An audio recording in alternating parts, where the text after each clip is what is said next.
दिखाती है। आज पिता परमेश्वर आज रिजरेक्ट हुए, उन्होंने वो क्रूस उठाया, क्यों?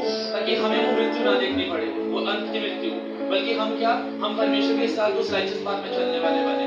तो आइए हम प्रार्थना करते हैं, सलाहते हैं पिता परमेश्वर पिता, आज वो सब गलत बातें जो हमारे मन में है, चाहे वो कोई भी बात हो, वो सब हटे, वो सब विकेटनेस हटे, और वो डिस्ट्रक्शन भी हम जो शैतान हमारे में लाता है वो हटने वाली बात है। आमीन आमीन।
आपके उस बलिदान के लिए धन्यवाद करते हैं। आपने जो हमारे लिए प्रभु जी अपने बलिदान को दिया उसके लिए धन्यवाद करते हैं। हमारे पापों को जो आपने अपने प्रभु दिया प्रभु उसके लिए हम धन्यवाद करते हैं पिता। हमारे पापों को आपने शुद्ध किया उसके लिए धन्यवाद करते हैं पिता। आज की आराधना को हम आपके हाथों में सौंपते हैं। आज हम जो भी आपकी आराधना को करते हैं पिता, आत्मा और सच्चाई से पिता आपको देने वाले बन सके पिता। आज हर एक दिल को आप प्रभु जी छुइए पिता और आपकी आराधना के लिए आप हमें प्रभु जी तैयार करें पिता। हर एक जीवन जो आज प्रभु जी कलीसिया में आए हैं पिता, हर एक के जीवन को आप प्रभु जी छुइए। इस रात प्रभु जी जिनको प्रभु जी चंगाई की जरूरत है, आप वो चंगा करने वाला परमेश्वर को पिता अपने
Thank you.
धन्यवाद करते हैं, आपकी भलाइयों का धन्यवाद करते हैं।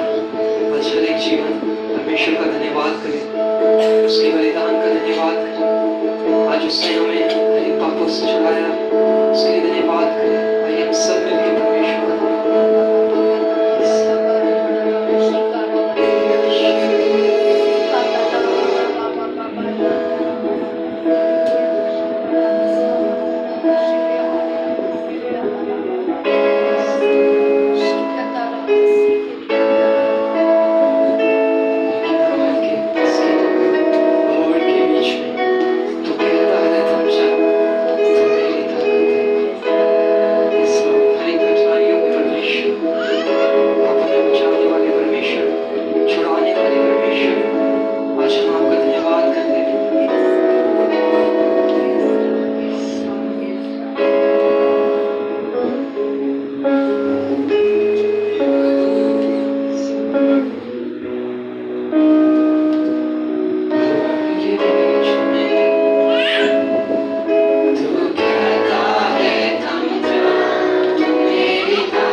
जीवित आशा है पिता परमेश्वर।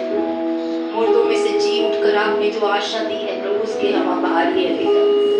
आज धन्यवाद देते हैं प्रभु, वो कार्य जो आपने हम सब में शुरू किया है, क्योंकि आपका वचन कहता है जिस कार्य को आपने शुरू किया है हमें जिलाने का प्रभु आप विश्वास योग्य है कि उसे अपने आने तक पूरा भी करेंगे पिता परमेश्वर। आज पवित्र आत्मा का कार्य जो जयवंत करने का है, पाप में जय पाकर प्रभु की महिमा में प्रवेश करने का है प्रभु, वो हम सभी के जीवनों में आज प्रभु आज पूरा होने वाला बने पिता परमेश्वर। हर वो पाप जो आज भी हमें मृत्यु की ओर खींच रहा है, पवित्र प्रभु यीशु आज हमें उससे छुटकारा दीजिए मेरे पिता परमेश्वर, और जीवन की ओर बढ़ने वाली बातों की तरफ पवित्र आत्मा का कार्य प्रभु हमें प्रबल होने पाए पिता परमेश्वर, ताकि हम अनंत की बातों की ओर प्रभु विश्वास के कर्ता को और सिद्ध करने वाले यीशु को ताकते हुए, जिसने अपने सामने क्रूस की मृत्यु को कुछ नहीं समझा बल्कि उस बात को देखा जो पिता ने उसके लिए रखी थी और क्रूस की मृत्यु भी सह ली पिता।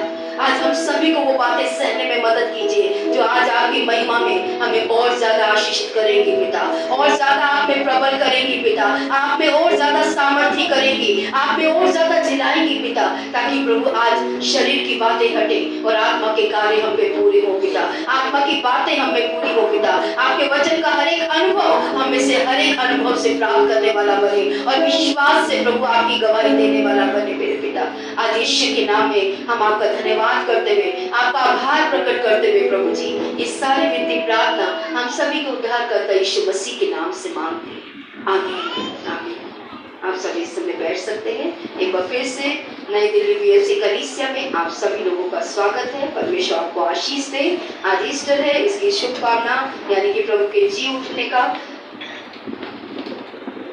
दिन हम आज मना रहे हैं। आप सभी को प्रभु के जी उठने की आशीष मिले, आप सभी प्रभु के जी उठने का अनुभव अपने जीवनों में प्राप्त करें, ऐसी आशा और ऐसा प्रभु में विश्वास रखते हुए प्रभु आपको आशीष दे। ऑनलाइन के माध्यम से भी जो हमारे भाई बहन एकत्रित हैं, आप सभी को भी हैप्पी ईस्टर, परमेश्वर आपको आशीष दे। अगर आपकी कोने में कोई भी कुर्सी खाली है तो आपसे निवेदन है कि प्लीज आप खिसक जाइए ताकि सामने जो कुर्सी दिख रही है वो खाली दिखे, ताकि अगर कोई और आते हैं लोग जो पीछे हैं जो खड़े हैं या बाद में आते हैं उन्हें जगह मिल सके।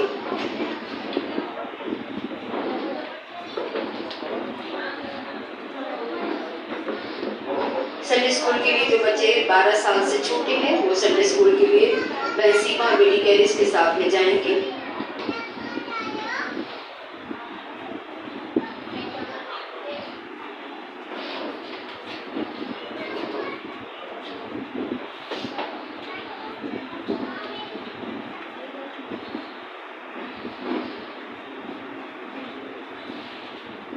बाइबल कहती है सब बातें मिलकर हमारे लिए भलाई को उत्पन्न करती है। कई बार दिमाग नहीं समझ पाता।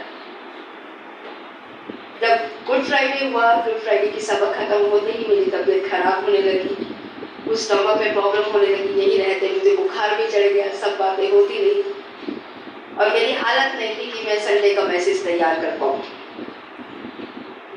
और फिर भी मैंने घर जाके जैसे तैसे अपने आप को ठीक करने की कोशिश की। सैटरडे आफ्टरनून तक मेरी तबीयत बिल्कुल ठीक नहीं थी और मैसेज का 0 मेरे दिमाग के अंदर था और मुझे ही प्रचार करना था। और रात के 11 बजे तक मेरे पास मैसेज नहीं था। मैं सच बात कर रही हूँ आपको, एक पास्टर झूठ बोलती भी नहीं और बोलूंगी भी नहीं। एक ही बात दिमाग में थी, परमेश्वर आपको पता था, मनुष्य को कलीसिया को नहीं पता, लोगों को नहीं पता कि मुझे प्रचार करना है, आप अपनी इच्छा के अनुसार मेरी अगुवाई कीजिए। मैंने पास्टर को बोला मेरे पास मैसेज नहीं है, 11:20 पे मैंने उन्हें बोला मेरे पास मैसेज नहीं है। पास्टर ने बोला जो है वो सुनो और सो जाओ।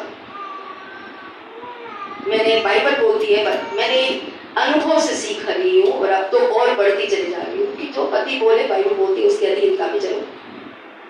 परमेश्वर ने जो मैसेज मुझे बोला उस दौरान परमेश्वर ने मुझे एक और संदेश की तरफ भी बात की, लेकिन मैं जो क्रूस वाला था उसी पे रहना चाहती थी, ऐसी सोच रही थी। लेकिन परमेश्वर ने मुझे जी उठने वाले संदेश की तरफ बोला और मैंने उसे सुनना शुरू किया। रात भर नींद खुलती, सुनती, नींद आ जाती, बंद कर देती, फिर आगे बढ़ाती, फिर सुनती, फिर बंद हो जाती। ऐसा पूरी रात मेरे साथ चलता रहा।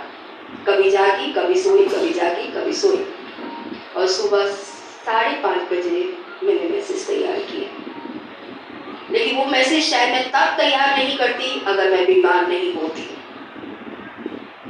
तो कई बार हमारी सोच और समझ से अलग जाके परमेश्वर काम करता है। लेकिन अभी मैं स्वस्थ हूँ, मुझे कोई प्रॉब्लम नहीं है, मुझे कोई समस्या नहीं है। लेकिन कल तक मुझे बुखार भी था, मेरे स्टमक में भी प्रॉब्लम थी। लेकिन क्योंकि परमेश्वर जो चाहता है उसके लिए कई बार हमें समस्याओं में ला कर भी वो चीज तक लेके जाता है जहां वो हमें ले जाना चाहता है। लेकिन हमारा स्वभाव तय करता है कि हम कुड़कुड़ाए, हम बड़बड़ाए, हम नेगेटिव हो जाए, परमेश्वर पे दोष लगाए। पति पे दोष लगा सकती थी कि पता है मैं बीमार हूं, फिर भी ये नहीं कहते मैं ले लूंगा, कर सकती थी। लेकिन मुझे परमेश्वर ने सिखाया है जब तुझे बोला जाए तो वो जिम्मेदारी तेरी है और मैं तुझे उसके योग्य बनाऊंगा। ये मैंने परमेश्वर से सीखा है। जब कोई जिम्मेदारी परमेश्वर हमें देता है और हम अधीनता में रह के उस जिम्मेदारी को स्वीकार करते हैं, चाहे हम में योग्यता हो चाहे ना हो, हम परमेश्वर से कहते हैं हमें मिली है, हम करना चाहते हैं तो योग्य बनाओ, तो परमेश्वर बनाता है। ये मेरा तब से अनुभव है जब से मैंने यीशु को जाना। इसे जब भी सेवकाई मिली कभी ना नहीं कहा, उसने योग्य बनाया और हम परमेश्वर को हाँ कहते रहे जब जब उसने सेवा दी। ये मेरा टॉपिक नहीं है, जैसे मैं अपनी गवाही बता रही हूँ कि मैं स्वस्थ ना होकर इस संदेश तक पहुंची हूँ। अगर स्वस्थ होती तो इस संदेश तक नहीं होती। आप में से जो गुड फ्राइडे को थे उन्हें ये बात संदेश पता है, लेकिन क्योंकि ये इसी का कंटिन्यू है, लेकिन ये रेजरेक्शन यीशु के जी उठने के बारे में है और आज हम यीशु के जी उठने के बारे में बात करने वाले हैं। तो हम सभी ने ये बात समझी थी कि मृत्यु किसकी तरफ से बनाई गई है, जो आए थे वो नहीं, जो नहीं आए थे गुड फ्राइडे को वो बताएंगे। आपको क्या लगता है मृत्यु किसने बनाई? परमेश्वर ने, शैतान ने? कितने कहते हैं शैतान ने? मेरा हाथ में आपके लिए खड़ा करूँ, ठीक है? ये मत सोचिए कि मैं हाँ कह रही हूँ, मैं दोनों में हाथ खड़ा रखूंगी। आप में से कितने सोचते हैं शैतान ने मौत बनाई है?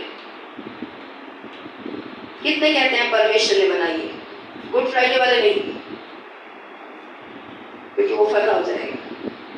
ठीक है, आप तो किसी भी साथ नहीं है, मैं तो समझ ही नहीं पाई कि आप कहाँ हैं, यानी कि आप कंफ्यूज हैं। ठीक है, गुड फ्राइडे को हमने सीखा था मृत्यु मनुष्य ने नहीं बनाई, शैतान ने नहीं बनाई, मृत्यु परमेश्वर ने बनाई। क्योंकि आदम की वाटिका में परमेश्वर ने, मैं थोड़ा सा दोहराते हुए आज के संदेश में जाऊंगी, मैंने बहुत लंबा प्रचार तैयार नहीं किया क्योंकि इसकी भी सीरीज है, प्रभु चाहेगा और पवित्र आत्मा अगुवाई करेगी तो मैं इसकी डिटेल में, रेजरेक्शन की डिटेल में भी, यानी कि यीशु के जी उठने के बारे में भी डिटेल में आपको समझाऊंगी। लेकिन फिलहाल सिर्फ थोड़ा सा ही बात आपको समझाऊंगी। गुड फ्राइडे को हम सभी ने समझा था कि जब परमेश्वर ने आदम की वाटिका में मनुष्य को रखा, उसे रखवाली करने को बोला, उसे कहा तुझे इस रखवाली करनी है, तुझे इस वाटिका के सारे वृक्ष को खाना है।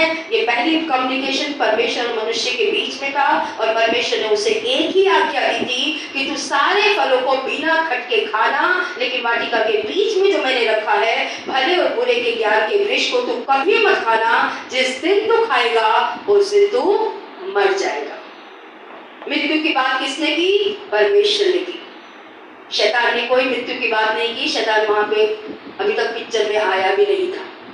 इसलिए पहली बात मनुष्य होकर हमें समझनी है, बाइबल के अनुसार मृत्यु परमेश्वर ने बनाई और परमेश्वर ने उसे पहले से बोल दिया था। मृत्यु एक्टिवेट नहीं थी, जैसे आपका सिम एक्टिवेट नहीं होता जब तक आप उसे मोबाइल में नहीं डालते।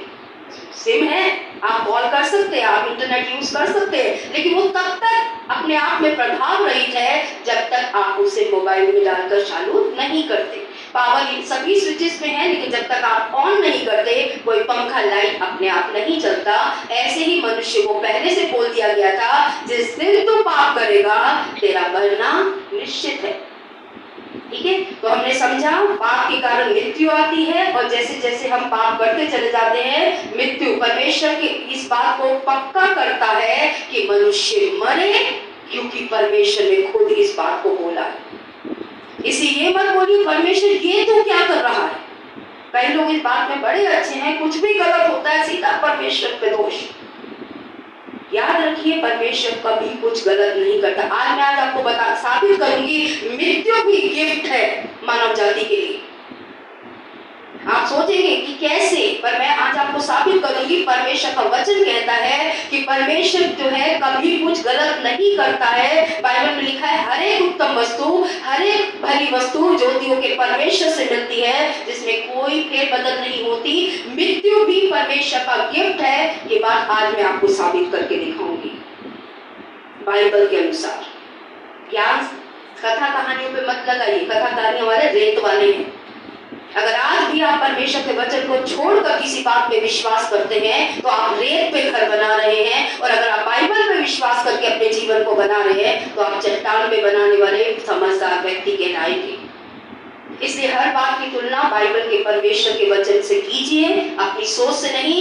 लीडर ने कह दिया, पास्टर ने कह दिया, इसने कह दिया, वहां ये प्रचार हुआ, यूट्यूब पे ये चलता, एक तरफ रख दीजिए इस खाने को जो जंक फूड है और मनुष्य को खाता चला जा रहा है। आज बहुत से कथा कहानियों पे विश्वासी विश्वास करने लगे हैं और अपने आत्मिक जीवन को खाते चले जा रहे हैं और खराब करते चले जा रहे हैं। मैं गलत नहीं ठहराती, सुनिए, वर्षित सुनिए, वचन सुनिए इस बात से, लेकिन बाइबल के अनुसार है कि नहीं उस बात को जांचिए। बाइबल कहता है आत्मिक जन हर बात को जांचता है कि वो प्रभु की तरफ से है या नहीं है। मूर्ख व्यक्ति हर एक बात पे विश्वास कर लेता है। इसलिए हमें समझना है। हमने इस बात को समझा था, परमेश्वर ने कहा था मनुष्य जिस दिन उस फल को खाएगा निश्चय ही वो मरेगा, और जब जब मनुष्य पाप करता है परमेश्वर इस बात को पक्का करता है कि मनुष्य मरे। इसलिए आप और मैं ये ना सोचिए कि पाप करके हम जीवन प्राप्त करेंगे, पाप करके आप और मैं मृत्यु ही प्राप्त करेंगे। फिर हमने इस बात को भी समझा था मनुष्य का जीवन उसके किस में है, गुड फ्राइडे वाले, मनुष्य का जीवन किस में है, उसके लहू में है। यीशु को लहू क्यों बहाना पड़ा, ये बात हमने गुड फ्राइडे को अच्छे से समझी थी डिटेल में। आधा पौना घंटा आपने संदेश सुना। मैं आज उतना समय लूंगी नहीं क्योंकि मुझे रिजरेक्शन समझाना है आपको, यीशु का जी उठना समझाना है। तो हमने इस बात को समझा था कि लहू बहाने की जरूरत इसलिए पड़ी, उस दिन मनुष्य के लहू दूषित हुआ, और हर बार पाप आपको और मुझे, आपके और मेरे लहू में बीमारियों को लेकर आता है, समस्याओं को लेकर आता है। सारी बीमारियां ब्लड में है। बुखार नहीं उतरता, सीधा ब्लड टेस्ट होता है। क्यों? ब्लड के द्वारा जांच की जाती है क्या समस्या आ गई, कौन से गलत चीजें आ गई लहू के अंदर, जो आज ये बच्चा, आज ये जवान, आज ये बुजुर्ग ठीक नहीं हो पा रहा है। और यीशु मसीह ने लहू बहाकर उस लहू में जो पाप का प्रभाव आया था उसको खत्म किया। ये बात हम गुड फ्राइडे को सीख चुके। आज सबसे पहले बात करूंगी gift. Greatest gift God ever gave man was the gift of life. सबसे महान तोहफा जो परमेश्वर ने आदम की वाटिका में, जेनेसिस चैप्टर 2 वर्स 7 आप निकाल लीजिए, आप में से जो भी सबसे पहले निकाले, वो सबसे पहला तोहफा परमेश्वर ने मनुष्य को क्या दिया था उसको आप पढ़ लीजिए इस समय पर। उत्पत्ति 2 अध्याय 7 वचन। तब यहोवा परमेश्वर ने आदम को भूमि की मिट्टी से रचा और उसके नथनों में जीवन का श्वास फूंक दिया और आदम जीवित प्राणी बन गया। परमेश्वर का वचन कहता है परमेश्वर ने कैसे बनाया, मिट्टी से बनाया और उसके अंदर क्या फूंका, श्वास, जीवन का श्वास फूंका। परमेश्वर ने सबसे पहला तोहफा जो मनुष्य को दिया वो था जीवन का तोहफा, जो महान तोहफा परमेश्वर ने मनुष्य को दिया। दूसरा तोहफा जो परमेश्वर ने मनुष्य को दिया वो मौत थी। That is also greatest gift. यहाँ मैंने लिखा है second gift God ever gave man was the gift of death. क्योंकि मनुष्य का मरना जरूरी था। परमेश्वर ने खुद इस बात को कहा था जिस दिन मनुष्य वो भले बुरे का ज्ञान खा लेगा उस दिन वो मरेगा, उसका मरना निश्चित है। और इसी मौत को यीशु मसीह ने क्रूस पे लिया है, मेरे और आपके गुनाहों को क्षमा करने के लिए। आज हम बड़े आसानी से पापों की क्षमा मांग लेते हैं, प्राप्त भी कर लेते हैं, मरना क्यों जरूरी था यीशु मसीह का क्रूस पे? गुड फ्राइडे समझाया, थोड़ा सा भी बोलूंगी कि मनुष्य जाति के पापों की क्षमा के लिए लहू बहाए बिना क्षमा नहीं मिलती, और वो लहू जो मेरे और आपके अंदर है वो पापों से भरा, बीमारियों से भरा, दूषित है, और मनुष्य ने पाप करके वो जीवन खो दिया जो परमेश्वर ने उसे आदम की वाटिका में प्रदान किया।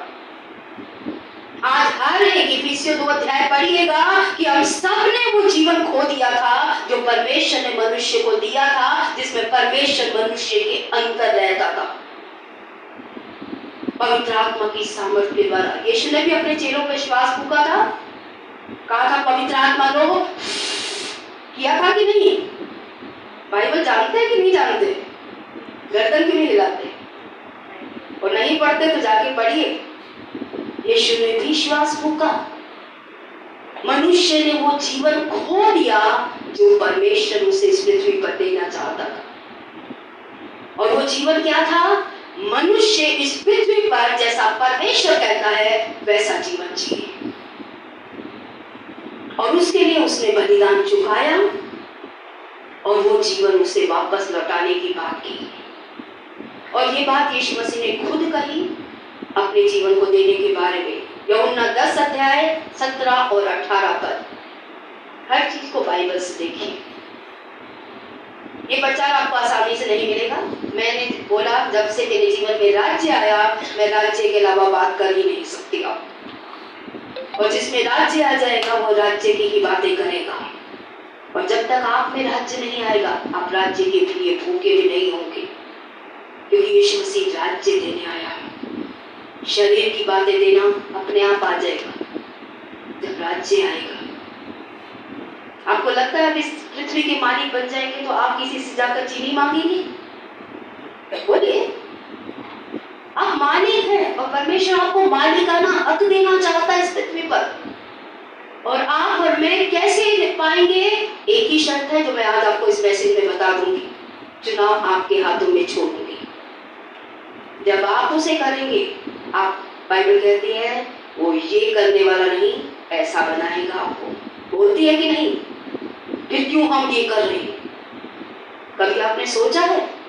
वो परमेश्वर जो कहता है मैं तुझे सिर बनाऊंगा, हम अपने आप को पूंछ की तरह रगड़ता हुआ क्यों देख रहे हैं? कभी आपने सोचा नहीं क्या बाइबल में परमेश्वर सच्चा है या झूठा है? और अगर वो सच्चा है तो मैं कहां झूठा हूं? सोचिए कलीसिया, इस तरीके से संसार के लोगों की तरह लोगों के जीवन मत जिए। मुझे दुख होता है जब मैं विश्वासियों को ऐसे रगड़ते हुए देखती हूँ और मैं कहती हूँ परमेश्वर दया कर। मैं सुबह से शाम तक न जाने कितनी बार बोलती परमेश्वर दया कर। मेरी बेटी बोलती किसके लिए मांगी, किसके लिए मांगी? मैंने बोला तो चुप कर, मुझे जिसके लिए मांगनी थी मैंने मांग ली, क्योंकि मेरा दर्द आज आपका दर्द है, आपकी समस्याएं हैं, और मैं आपको ऐसा जीवन नहीं जीना देना चाहती। कोई माता पिता अपने बच्चे को रोता हुआ जीवन नहीं देना चाहता। आप में से कोई है तो खड़ा होकर बताइए मुझे। और कोई पास्टर अपनी कलीसिया को ऐसा रोता हुआ जीवन नहीं देना चाहता। लेकिन कलीसिया को अपना चुनाव खुद करना होगा। पास्टर आपका चुनाव नहीं कर सकता, कलीसिया आपको खुद अपना चुनाव करना होगा। आपके चुनाव तय करेंगे, आप जमीन पे रहेंगे, आप आसमान में जाएंगे।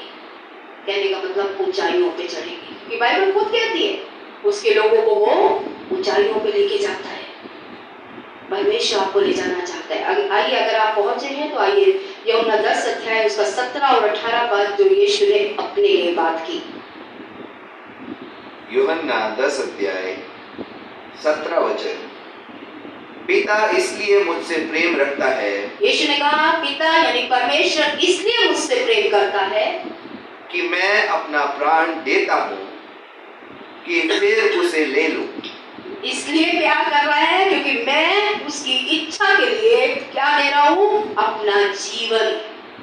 यीशु ने कहा परमेश्वर मुझसे इसलिए प्यार करता है क्योंकि मैं आज उसकी इच्छा को पूरा करने के लिए अपना जीवन दे रहा हूँ आगे, और उसे वापस भी मैं ले लूंगा। 18 वचन। कोई उसे मुझसे छीनता नहीं, और ऐसा जीवन जो मनुष्य परमेश्वर की इच्छा को पूरा करने के लिए जिएगा उसे कोई छीन नहीं पाएगा, वरन मैं उसे आप ही देता हूँ। और वो कह रहा है कोई जबरदस्ती नहीं है मेरे साथ में, मैं अपनी मर्जी से परमेश्वर की इच्छा को पूरा करने के लिए अपना जीवन दे रहा हूँ। यीशु ने कहा मुझे उसके देने का भी अधिकार है। मुझे और आपको और मुझे जैसे अधिकार है कि हम जीवन दे प्रभु को या ना दे, उसकी बात माने या ना माने। यीशु ने कहा मुझे अधिकार है कि मैं दूं परमेश्वर की इच्छा के लिए अपना जीवन या ना दूं परमेश्वर की इच्छा के अनुसार अपना जीवन। और फिर उसे ले लेने का भी अधिकार है। मेरे पास वापस लेने का भी अधिकार है। जानते हैं अधिकार किसको मिलता है? जो उसे अपना पूरा जीवन देता है। उसके अंदर ये कॉन्फिडेंस आता है। यीशु के अंदर ये कॉन्फिडेंस था, लेकिन आज मेरे और आपके अंदर ये कॉन्फिडेंस नहीं है कि यीशु को भी जीवन देंगे। क्यों? क्योंकि अभी तक हमने उसकी इच्छा के अनुसार अपना जीवन दिया ही नहीं है। आज हम क्रिसमस बहुत धूमधाम से मनाते हैं। यीशु जन्मा, हम भी जन्मे हैं। फर्क सिर्फ इतना है, वो कुंवारी से जन्मा, हम माता पिता के द्वारा जन्मे। यीशु ने इस पृथ्वी पर जीवन जिया, आप और मैं भी जीवन जी रहे हैं। फर्क सिर्फ इतना है, उसने परमेश्वर की इच्छा के लिए जिया और मैं और आप अपनी इच्छाओं के लिए जी रहे। सुबह से शाम तक देख लीजिए, कहते हैं प्रभु के लिए, लेकिन सचमुच में प्रभु के लिए नहीं जीते, अपने लिए जीते हैं। प्रभु के लिए नहीं उठते, उस काम के लिए उठते, पैसा मिलेगा। प्रभु के लिए चर्च में समय पे नहीं आते, कहीं बिजनेस मिलेगा, कहीं नौकरी मिलेगी, कहीं पैसा मिलेगा, टाइम से पहले पहुंचेंगे। क्यों? कहने के लिए हम प्रभु के लिए जीते हैं कलीसिया, हमारे व्यवहार नहीं प्रकट करते, हम परमेश्वर के लिए जीते हैं। प्रभु ने कहा 6 दिन काम करना, 7वां दिन मेरा है, हम समय पे आ नहीं सकते। ये तो है हमारा समर्पण। प्रेम में दिखावा परमेश्वर को नहीं भाता। वो दिखावा करने वालों को जानता है और सच्चे आराधक को भी जानता है। इसलिए वो कहता है, वो खोजता है ऐसे आराधक नहीं जो सिर्फ सेवा के लिए समय पे आ जाए, सेवा ना हो तो भी वो समय पे आए। वो है सच्चा आराधक। जिम्मेदारियों के कारण मैं कलीसिया में समय पे नहीं आऊं, जिम्मेदारी ना हो मैं उसके लिए समय पे आऊंगा, उसकी महिमा करने के लिए। ये है प्रभु को दिया हुआ जीवन। आज परमेश्वर मनों को परखने वाला परमेश्वर है, दिखावे को देखने वाला परमेश्वर है, सच्चाई का परमेश्वर है। वो सच्चाई ढूंढता है अपने लोगों में। इसलिए वो कहता है, वो स्वर्ग से देखता है किसका मन मेरी तरफ है, ताकि मैं उसमें अपने कामों को प्रकट कर दूं। लेकिन जब वो आता है, देखता है यहाँ तो बच्चे की तरफ मन है, यहाँ तो इसकी तरफ मन है, यहाँ तो उसकी तरफ मन है, क्या प्रकट करेगा? आपका मन ही उसकी तरफ नहीं है। मन को परमेश्वर की तरफ लाइए। वो मन मांगता है कलीसिया, तन नहीं मांगता। तन अपने आप आएगा। परमेश्वर चाहता है, उसने भी जीवन जिया, हम भी जीवन जी रहे हैं कलीसिया। उसने सेवा की, बड़े बड़े चमत्कार किए, शायद हम उतने ना कर पाए। यीशु मसीह की सच्चाई जो उसकी मृत्यु के द्वारा है, उसने क्रूस पे, हम भी मरेंगे, यीशु भी मरा, लेकिन फर्क क्या है दोनों की मृत्यु में?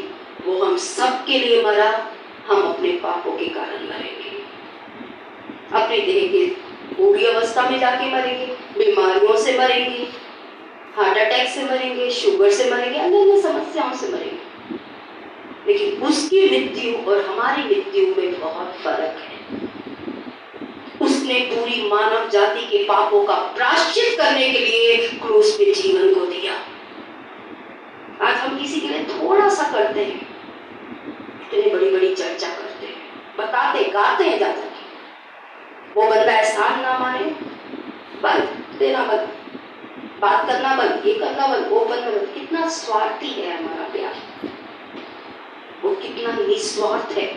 उस दिन हमने गाया ना, वो कुछ मांगता नहीं है ना, तेरा लहू बड़ा, कभी किसी से ना। कितना अच्छा लगता है, मांगता नहीं है प्रभु। ऐसा ही तो प्रभु चाहिए, मांगने वाला प्रभु नहीं चाहिए। अब वो बोलते समय पे आए, हम आ ही नहीं सकते।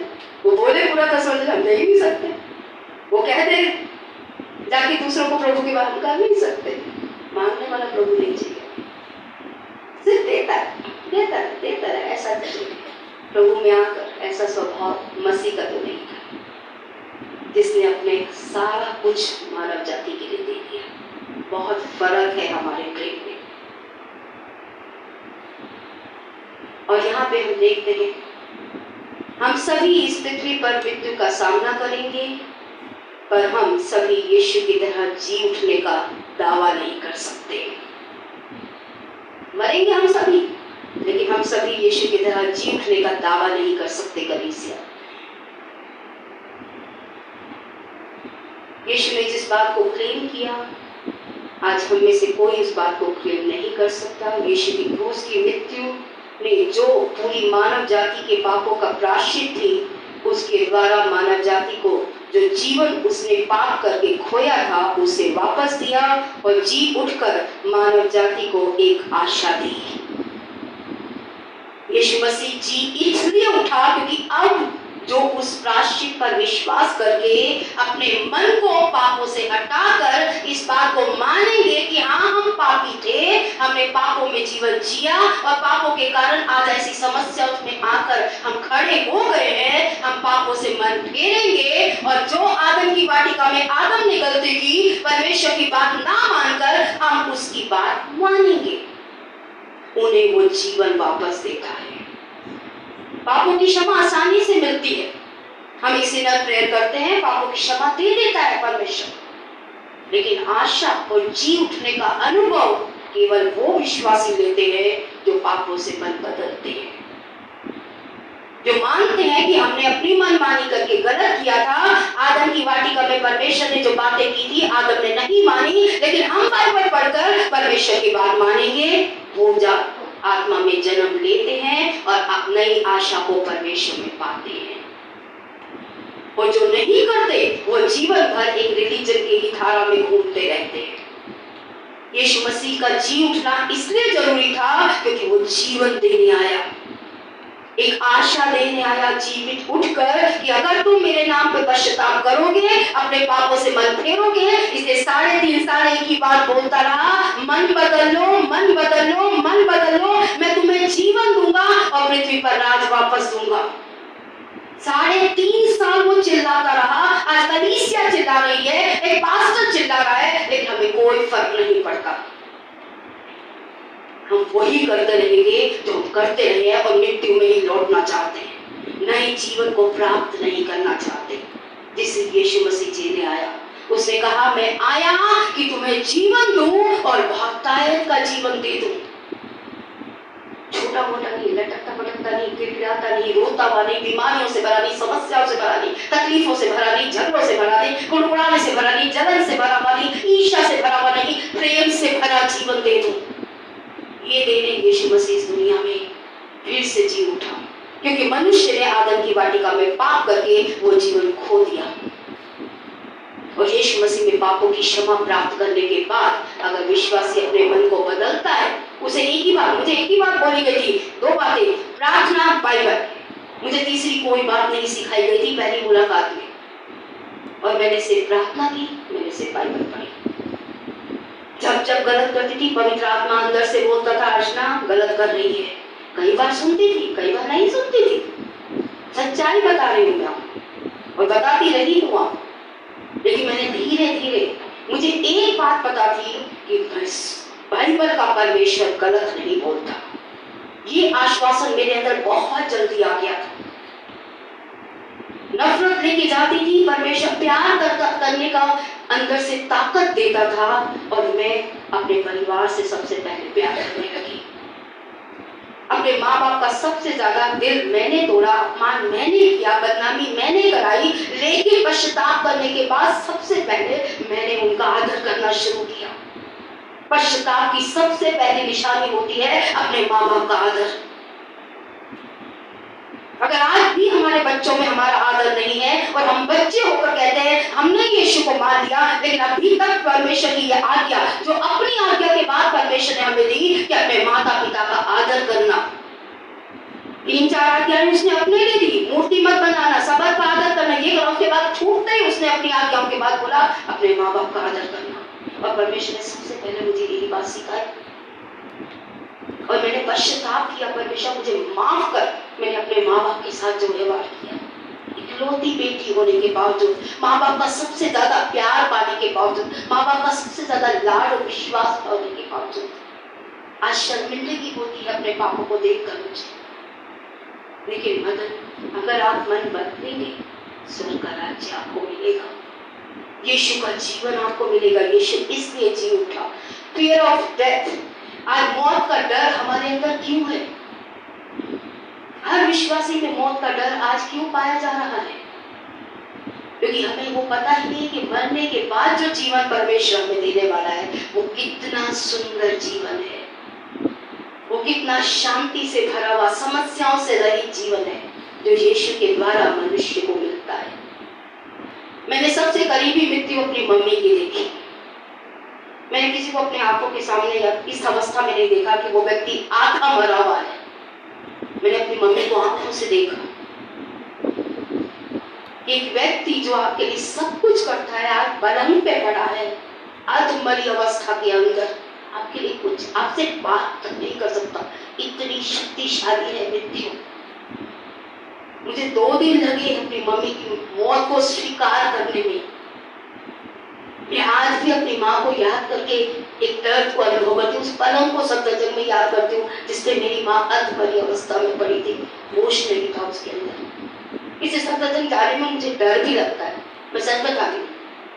माँ भी जब मैं पलंग पे स्थित लोगों को लेटे हुए देखती हूँ, परिवार साथ साथ, कोई ऑक्सीजन सिलेंडर पकड़ के, कोई ये पकड़ के साथ साथ भागता है, मुझे अपनी माँ की दिन याद आते हैं।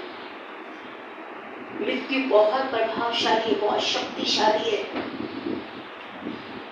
मृत्यु छोटी बात नहीं है, लेकिन परमेश्वर आपको उससे बड़ा जीवन देना चाहता है।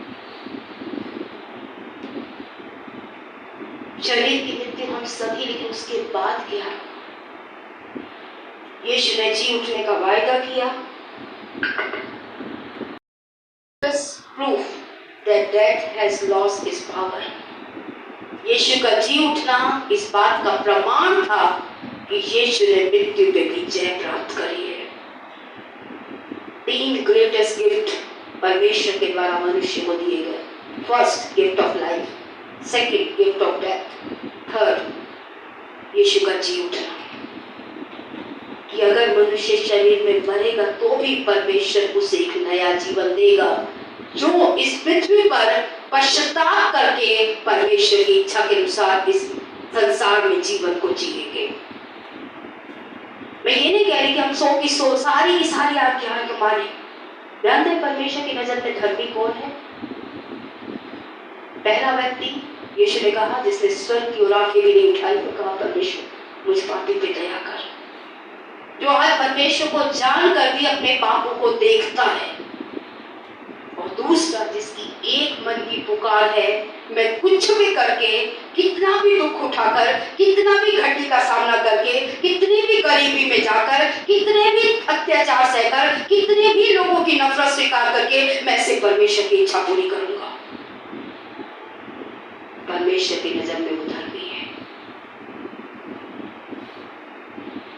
वो नहीं जो मुंह से कुछ कहे और कामों में कुछ करे।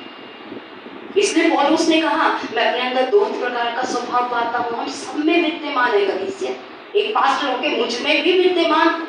मैं नहीं कह सकती मेरे अंदर नहीं है, लेकिन मेरी इच्छा क्या है? क्या परमेश्वर का वचन? मैंने 35 साल में शादी की, अपने तरीके से जीवन जीना सीख जाती है लड़की।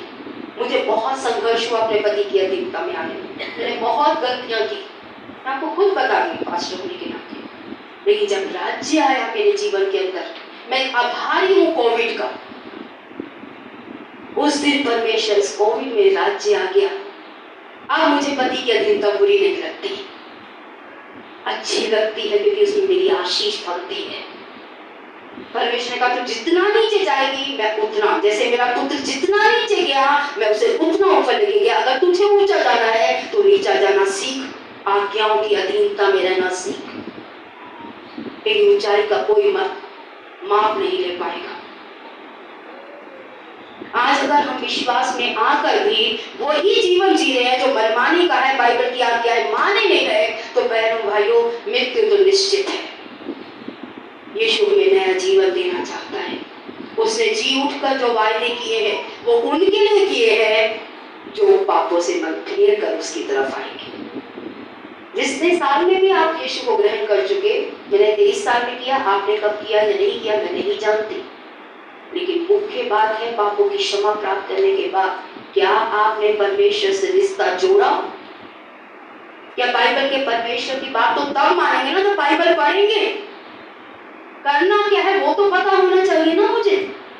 मुझे आता है उसे दो ही बातें बोलती कि ये कीजिए, अगर आप ये ढंग से करेंगे बाकी वो संभाल लेगा। वो योग्य है, मनुष्य से बढ़कर उसकी आत्मा योग्य है आप में और मुझ में काम करने के लिए। किसी मनुष्य ने मुझे उधार नहीं लिया। हाँ, सिस्टर डेजी आए, उन्होंने प्रभु का वचन, मैं आज भी उनका सम्मान करती हूँ, लेकिन काम करने वाली सिस्टर डेजी नहीं थी, क्योंकि उनके जीवन में न जाने कितनी बातें थी जिस वजह से मेरी लड़ाई थी उनके साथ, और आज भी हर उस व्यक्ति के साथ है जो आज्ञाओं में नहीं चलता। मेरी आपसे लड़ाई सिर्फ एक ही बात से होगी, जब आप आज्ञा में नहीं चलेंगे, और कोई कारण नहीं है आपके और मेरे बीच में झगड़े का, क्योंकि मुझे पता है आज्ञा तोड़कर आप आशीषित नहीं हो सकते। और यीशु मसीह के बारे में रेजरेक्शन ऑफ जीसस यहाँ लिखा है, resurrection of Jesus is a proof that power of death was broken. जो मृत्यु की शक्ति थी उसे यीशु ने जी उठकर तोड़ दिया। यीशु ने खुद यशाया भविष्यवक्ता की पुस्तक में अगर आप जाएंगे 53 के 10 और 11 में यीशु ने अपने जी उठने, यशाया के द्वारा बहुत सी भविष्यवाणियां की गई, लेकिन उसमें से एक भविष्यवाणी यीशु के जी उठने की यशाया 53 में यानी 53 में 10 और 11 में मिलती है कि यीशु मसीह पैदा कैसे होगा। ये सभी भविष्यवाणियां थी, हमारे विषय में नहीं लेकिन यीशु के विषय में थी, कि वो इस तरीके से कुआरी से जन्मेगा, क्या क्या होगा, कैसे कैसे दुख उठाएगा, कैसी कैसी समस्याओं का सामना करेगा, कैसे कैसे चमत्कार करेगा। सारी भविष्यवाणियां हम पुराने समय में देखते हैं। और यीशु मसीह ने भी अपने चेलों के साथ रहते न जाने कितने बार अपनी मृत्यु के बारे में बात की, और साथ साथ अपने जी उठने के बारे में भी बात की। यीशु मसीह जब भी मरने के बारे में बात करता था, जी उठने के बारे में भी बात करता था। सिर्फ मरने के बारे में नहीं कि मर तो मैं जाऊंगा तुम्हारे लिए, लेकिन जीवन भी मैं वो वापस लौटाऊंगा जो तुमने पाप करके खोया है। और वो जीवन के बारे में वो कई बार बोलता रहा। अगर पास्टर जी ने निकाला है तो वो वचन हम पढ़ लेते हैं, यशाया वाला, यशाया 53 अध्याय, आप में से कोई मैथ्यू 16 यानी 16 निकाल के रखे। 10 वचन। यह प्रभु की इच्छा थी कि वह मार सहे। प्रभु ने उसे दुख से पीड़ित किया। जब वह पाप बलि के लिए अपना प्राण अर्पित करता है तब वह अपने वंश को देखेगा। जब वो पाप बलि के लिए क्या करेगा? अपने प्राण को दे देगा। तब वो क्या देखेगा? अपना वंश देखेगा। वह दीर्घायु प्राप्त करेगा। उसके हाथ से प्रभु की इच्छा सफल होगी। जो पीड़ा उसने अपने प्राण में सही है उसका फल देखकर वह संतुष्ट होगा। प्रभु कहता है, मेरा धार्मिक सेवक अपने ज्ञान के द्वारा अनेक लोगों को धार्मिक बनाएगा। यीशु मसीह के विषय में कि उसके मरने से बहुत लोगों का रिश्ता परमेश्वर से सही हो जाएगा। वह उनके दुष्कर्मों का फल स्वयं भोगेगा। उनके दुष्कर्मों का, मेरे और आपके दुष्कर्मों का फल कौन भुगतेगा? यीशु मसीह को भुगतेगा। उसने भुगत दिया, लेकिन अब हमें पापों की क्षमा को प्राप्त करने के बाद अपने मन को परमेश्वर के वचन के अनुसार वापस लाना है। जब परमेश्वर कहता है ये मत करना, चाहे जमीन आसमान एक हो जाए, मैं वो नहीं करूंगा। एक ही आधार है मेरा टिकने का, वो है परमेश्वर का वचन। गुड फ्राइडे को भी किसी बहन ने मुझसे कुछ कहा, मैंने कहा बहन एक ही आधार है जिसपे मैं जबरदस्ती सहती हूँ और जबरदस्ती करती हूँ, और वो है परमेश्वर का वचन। और किसी आधार पे ना मैं जबरदस्ती आपके साथ करती हूँ, ना अपने साथ करने देती हूँ किसी को। अगर वचन कहता है तो आप पास्टर होकर भी मुझसे वो बात मनवा सकते हैं कि बाइबल कहती है, पास्टर होके क्यों नहीं मानते। और अगर बाइबल नहीं कहती तो उसकी जबरदस्ती आप मेरे साथ कभी नहीं कर पाएंगे।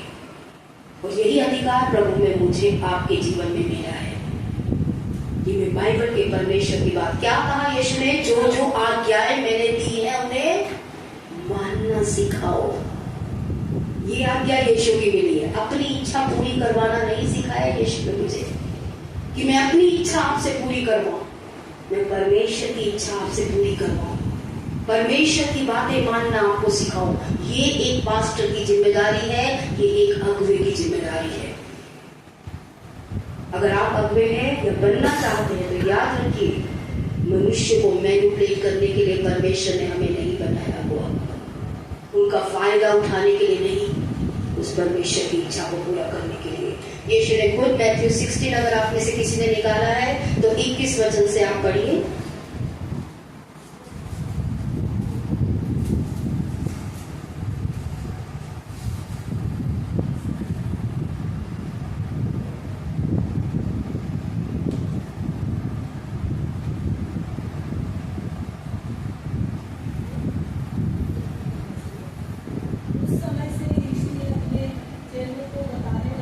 यीशु मसीह उस समय से अपने चेलों को ये बताने लगा, अवश्य है मैं यरूशलेम को जाऊं और पुरनियों और प्रधान याजकों और शास्त्रियों के हाथ से बहुत दुख उठाऊं और बहुत से पुण्य, बहुत से बड़े बड़े लोगों के द्वारा मैं दुख भी उठाऊं। यीशु ने कहा और मार भी डाला जाऊंगा। यीशु ने ये भी क्लियर कर दिया। और तीसरे दिन मैं जी भी उठूंगा। ये बात भी यीशु ने अपने चेलों को स्पष्ट कर दी।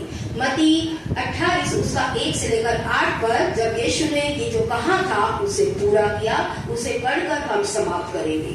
मत्ती 28 1 से लेकर 8 पर।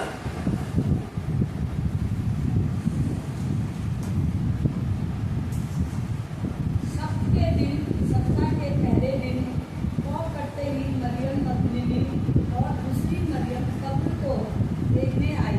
कुछ स्त्रियां मरियम और दूसरी मरियम कब्र पे आई वो यीशु को देखने के लिए। और देखो एक बड़ा भूकंप हुआ। एक बड़ा भूकंप हो गया उस समय पे जब वो आई, क्योंकि प्रभु का दूत स्वर्ग से उतरा। क्योंकि प्रभु का दूत स्वर्ग से उतरकर नीचे आया और पास आकर उनसे पत्थर को लुढ़का दिया।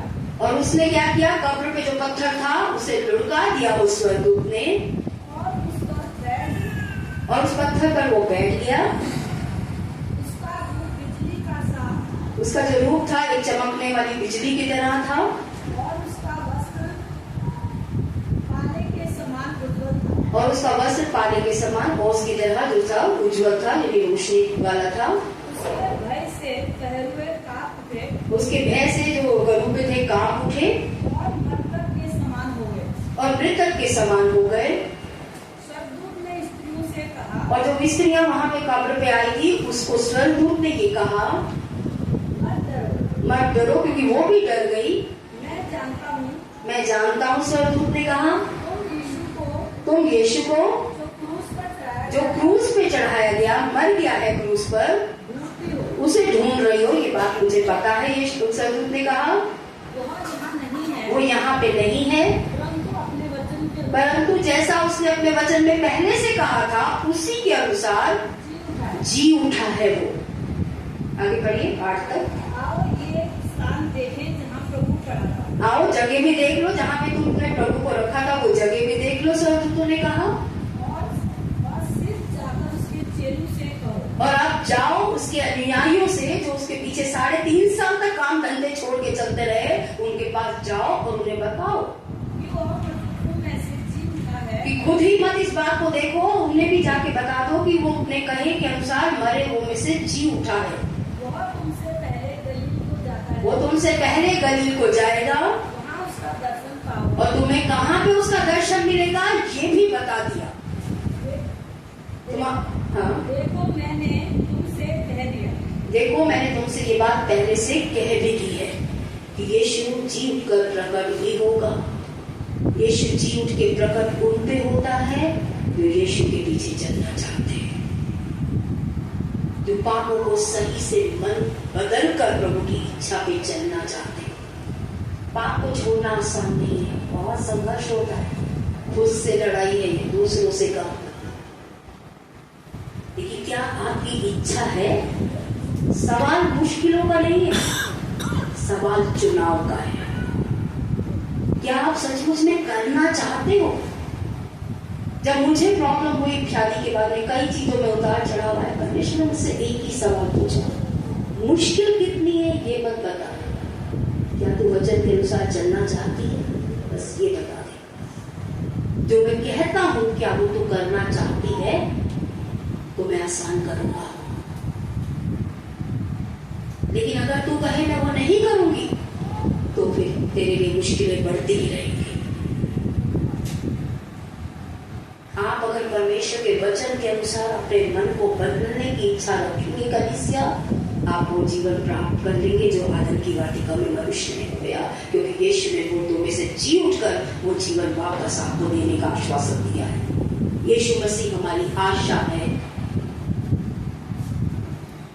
ये आशा हमें उसके वचन पे चलने से और गहराई तक लेके जाती है, लेकिन वचन तोड़ने वालों में ये आशा नहीं मिलती। चुनाव आपका और मेरा है। आइए अपने आंखों को बंद करेंगे, अपने सरों को परमेश्वर के आगे झुकाएंगे। ये चुनाव की घड़ी है, आपने चाहे सालों से यीशु को अपना जीवन दिया, मुझे कोई फर्क नहीं पड़ता। आज आप पास्टर हैं, आप अगुवे हैं, आप सवालों से सेवा कर रहे हैं, आप सालों से चर्च आ रहे हैं, इस बात से कोई फर्क नहीं पड़ता। आज आपने सही तरीके से समझा यीशु के क्रूस पे चढ़ाए जाने को भी, लहू बहाकर उसने लहू की जो वाचा दी है वो भी मैंने जितना हो सके स्पष्ट खुद समझकर आपको समझाने की कोशिश की है। रेजरेक्शन में अभी आपको पूरा नहीं समझा पाई हूं, मैंने सिर्फ उसका कुछ भाग आपको समझाया। यीशु की आत्मा उन्हें मिलती है जो पापों से पश्चाताप करते हैं, क्योंकि यीशु मसीह के द्वारा पतरस ने कहा तुम में से हर एक पश्चाताप करे और यीशु के नाम से बपतिस्मा ले, तब तुम पवित्र आत्मा का दान पाओगे। पश्चाताप किए बिना आत्मा का दान नहीं मिलता, आत्मा के आप में नहीं रहता जो आदम की वाटिका में रह रहा था। मनुष्य के अंदर परमेश्वर ने मिट्टी से जरूर बनाया, लेकिन खुद उसमें रहना चाहता है, लेकिन उसमें जो पश्चाताप करते हैं। अगर अभी तक आपने पवित्र आत्मा का वरदान नहीं पाया तो अपने आप से पूछिए, क्या मैंने पश्चाताप किया है सही? क्या आज भी मैं वचन को तोड़कर दुखी होता हूं? क्या मैं अधीनता में ना रहकर परमेश्वर का वचन तोड़ रहा हूं? पति की, बॉस की, जहां पे भी आप रखे हुए हैं, माता पिता की, मैं आज तक नहीं भूलती जब मैंने अपने भाई को बोला, परमेश्वर ने कहा तूने पाप किया है, और मैं खाना तक नहीं खा पाई थी। क्या आज पाप करने के बाद आप खाना आराम से खा पाते हैं? तो पश्चाताप कहाँ है कलीसिया? परमेश्वर सच्चा पश्चाताप देखना चाहता है, इसलिए यूहन्ना ने कहा अपने पश्चाताप के योग्य फल लेकर आओ। जैसे जैसे मनुष्य पाप से मन फेरता है उसके जीवन में श्राप टूटते हैं, उसके जीवन में बंधन टूटते हैं, उसके जीवन से बीमारियां हटती हैं। लोगों को ऐतराज था जब यीशु ने कहा तेरे पाप क्षमा हुए, लोग बड़बड़ाने लगे, पूछने लगे परमेश्वर को छोड़ के कौन है जो पाप क्षमा कर सकता है? लेकिन यीशु ने कहा मुझे पाप क्षमा करने का अधिकार है। यीशु पाप क्षमा करता है, लेकिन उसने व्यभिचारिणी से एक बात कही थी, मैं भी दोष नहीं लगाऊंगा, लेकिन पाप मत करना। अगर तू पाप करती रहेगी तो मृत्यु तो निश्चित है, लेकिन जीवन पाना है तो पाप का जीवन छोड़। अगर हम परमेश्वर का वचन का कहा हुआ जीवन पाना चाहते हैं कलीसिया, तो पाप का जीवन छोड़ना होगा। अगर अभी तक फैसला नहीं लिया है तो अभी भी देर नहीं हुई, हम फैसला ले सकते हैं। आज आपने जो भी बातों को समझा जी उठने के बारे में, और आपके जो भी समर्पण है उसे परमेश्वर के आगे अगर आप खड़े होकर देना चाहते हैं तो आप दे सकते हैं। मैं एक बात जानती हूँ, बाइबल का परमेश्वर जबरदस्ती का परमेश्वर नहीं है। वो कहता है मैं द्वार पे खड़ा खटखटाता हूँ, अगर तू द्वार खोलेगा तो ही मैं अंदर आऊंगा।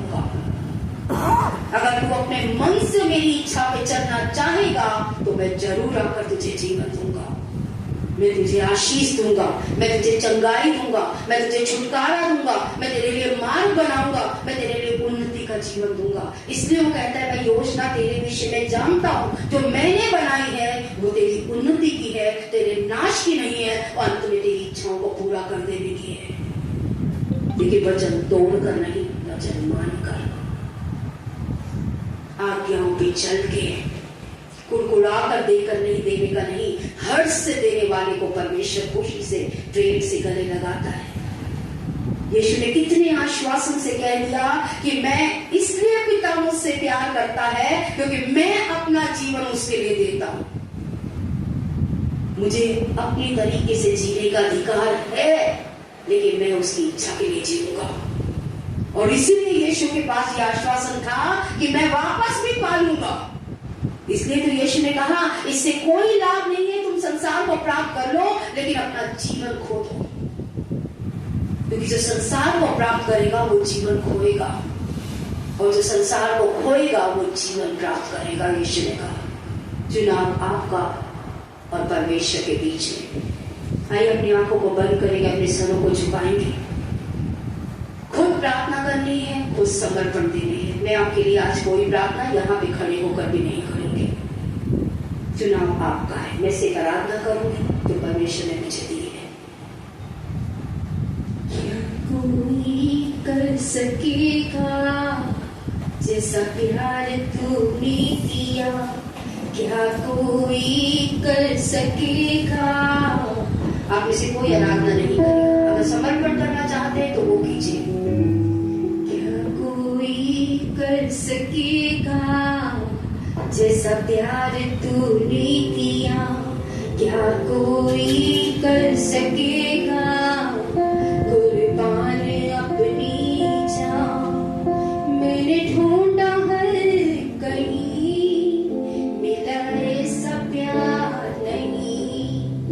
अब मेरी जिंदगी पहले जैसी ना रही। तेरा प्यार है महान, तेरा प्यार सीमा पार, तेरा प्यार ही आधार, तेरा प्यार है सदा, आज और कल एक सा। इसी प्यार ने कर दिया मुझे आजाद।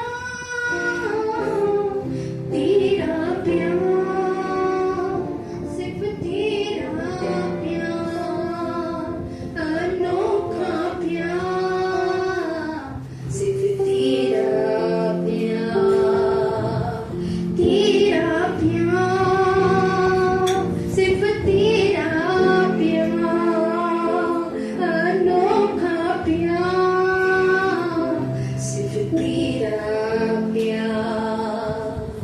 तू धनी है दया का, करुणा से तू है भरा, कैसा तू है भला, आभारी हूँ मैं तेरा। तू धनी है दया का, करुणा से तू है भरा, कैसा है तू भला, आभारी हूँ मैं तेरा। क्षमा तूने कर दिया, मुझको बचा लिया, एक नई जिंदगी मुझे तूने दी। तेरा प्यार है महान, तेरा प्यार सीमा पार, तेरा प्यार ही आधार, तेरा प्यार है सदा, आज और कल एक सा। इसी प्यार ने कर दिया मुझे आजाद। तेरा प्यार, सिर्फ तेरा प्यार, अनोखा प्यार, सिर्फ तेरा प्यार। अब ना कोई है डर, मैं जाऊं चाहे जिधर, अब ना कोई ऐसा